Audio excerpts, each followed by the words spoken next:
ये कहाँ लेके आ गए तुम मुझे? ये रेस्टोरेंट हम जैसे गरीबों के लिए नहीं है, वहाँ सिर्फ अमीर लोग ही आते हैं। बाबा एक बार मेरे कपड़ों को तो देखो, रोड पे कटोरा पकड़कर भीख मांगने वाली भिखारन लग रही हूँ मैं। क्या बोल रही है? अभी सुनो मेरी बात, एक बार उस रेस्टोरेंट में खाना खा रहे अमीरों को देखो, उनमें और हम में जमीन आसमान का फर्क है। तुम बहुत सुंदर लग रही हो, ट्रस्ट मी। चलो। अभी ये जो रेस्टोरेंट है ना, इस शहर का सबसे महंगा रेस्टोरेंट, हमारी औकात ना उस रेस्टोरेंट में पानी पीने की भी नहीं है। अनन्या तुम चिंता मत करो, मैंने आज के दिन के लिए कब से सेविंग्स करके रखी हुई है। जो बर्थडे यार, कम ऑन चलो। अच्छा जी, तुमने कैसे सोच लिया? ये जो तुमने दिन रात ऑर्डर्स डिलीवर करके पैसे जोड़े हैं, मैं तुम्हें एक झटके में उड़ाने दूंगी। अनन्या प्लीज सब कुछ मुझ पे छोड़ दो, मैं देख लूंगा। मैं टेबल लेने जा रहा हूँ, तुम आगे पीछे कम। अनन्या अभिनव को रोकने के लिए उसके पीछे पीछे भागी और जल्दी जल्दी में एक अमीर आदमी से टकरा गई और उस अमीर आदमी के महंगे सूट पर वाइन गिर गई। सॉरी मुझे माफ कर दीजिए, मुझे नहीं पता था। अंधी हो क्या? इस गवार को यहाँ आने किसने दिया? तुम जानती हो इस सूट की कीमत क्या है?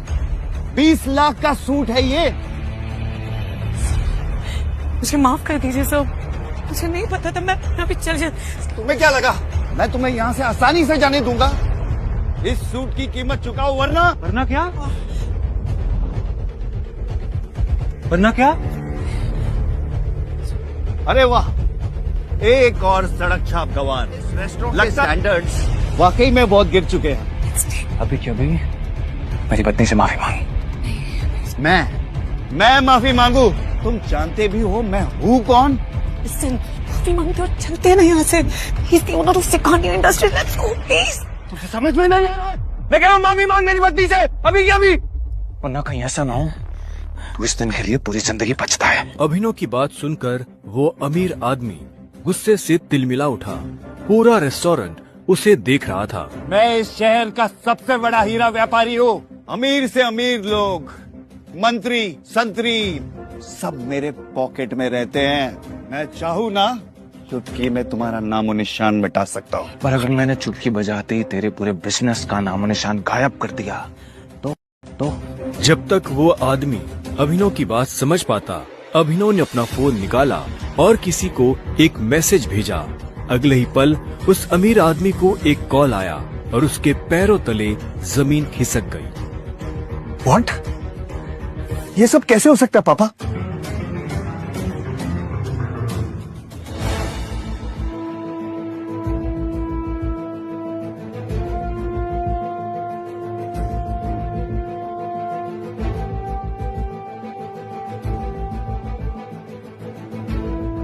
तुमने ये सब कैसे किया?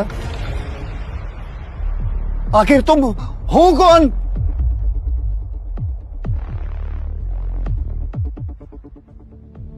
अभिनव एक घर जमाई था और अपने ससुराल के सभी छोटे बड़े काम किसी नौकर की तरह करता था।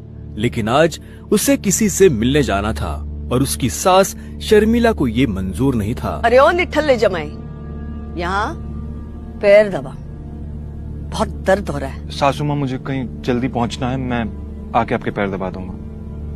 अरे ओ निठल्ले, आज तक चवन नहीं तो कमाई नहीं तूने।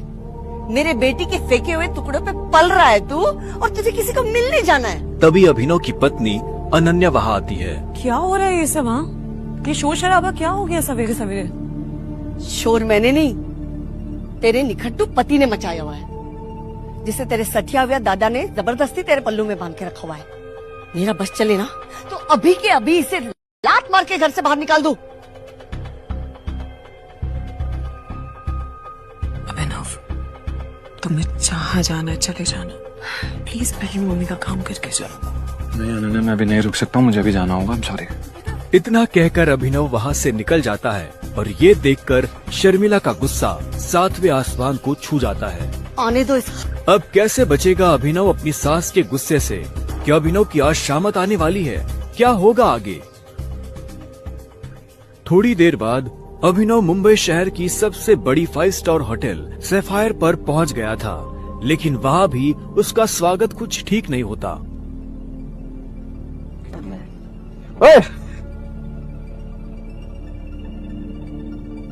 ओ गरीब, जेब में इन गरीबों को ऐसे नहीं भगाते भैया। बेचारे ने कितने दिन से कुछ नहीं खाया होगा। वैसे भी होटल में खाना तो बचता ही है, जिसे हम फेंक देते हैं, वो इसे खिला देंगे।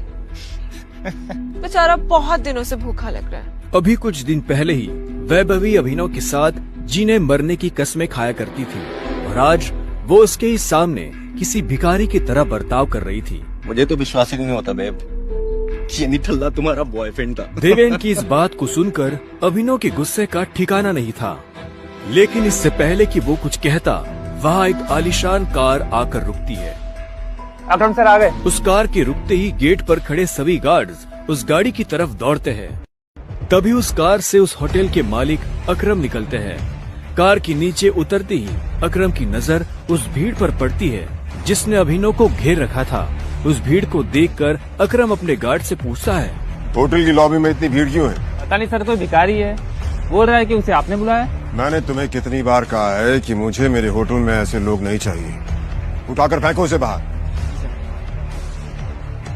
God knows. अकरम की बात सुनते ही तुरंत 4 गार्ड्स अभिनव की तरफ बढ़ते हैं और उसे वहाँ से उठाकर बाहर ले जाने लगते हैं। गार्ड्स अभिनव को अकरम के सामने से ही उठाकर ले जा रहे होते हैं कि तभी अकरम की नजर अभिनव के हाथ में पहनी अंगूठी पर जाती है और उसके बाद जो होता है, वहाँ खड़े सभी लोगों की दुनिया हिल जाती है। छोड़ो इसे। अभिनव के हाथ में उस अंगूठी को देखते ही अकरम उन गार्ड्स को रोकता है।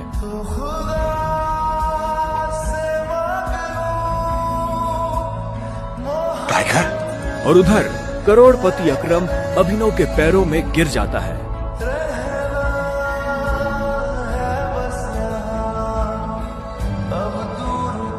मैंने तुम्हें पहचाना नहीं, मुझे माफ कर दो टाइगर। आखिर क्यों शहर का सबसे बड़ा बिजनेसमैन गिर गया अभिनव के पैरों में?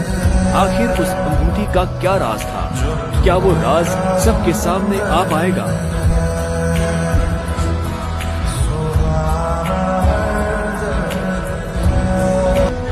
अकरम के साथ हुई इस मुलाकात के बारे में अभिनव ने किसी से कुछ नहीं कहा।